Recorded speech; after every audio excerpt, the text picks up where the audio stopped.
25শে December চার্চে না গেলে ঠাকুর পাপ দেয়।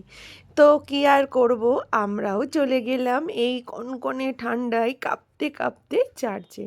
তো নমস্কার বন্ধুরা, আমি পম্পা। আমার নতুন আরেকটি মিনি ব্লগে আপনাদের অনেক অনেক স্বাগত। তো আমরা চলে গিয়েছিলাম 25শে ডিসেম্বর মসলান্দপুর চার্চে।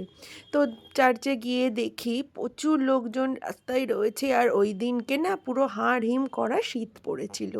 সবাই মিলে যথারীতি কাঁপতে কাঁপতে পৌঁছে গেলাম চার্চে।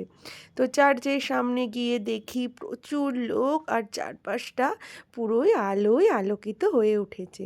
আর এদিকে দেখুন সান্টা বাঁশি বাজাচ্ছে দেখে আমার বাবিন অমনি ওখানে দাঁড়িয়ে সান্টার সাথে কয়েকটা ছবিও তুলে নিল, আর ওকে ওইখান থেকে আনতেই পারছিলাম না। তো তারপর চলে গেলাম আমরা চার্চের ভেতরে, গিয়ে একটুখানি প্রেয়ার করে নিলাম। নিয়ে তারপরে এই যে আমরা চার্চ থেকে বেরিয়ে বাবিন যেই না দেখলো যে পাশে একটা মেলা বসেছে, অমনি মেলায় যাওয়ার বায়না। বাচ্চাদের মেলা থেকে দূরে নিয়ে যাওয়া সম্ভব না, তো ওকে নিয়ে চলে আসলাম মেলাতে। এসে সমস্ত রকম নাগরদোলা একবার করে ওর ওঠা হয়ে গেল।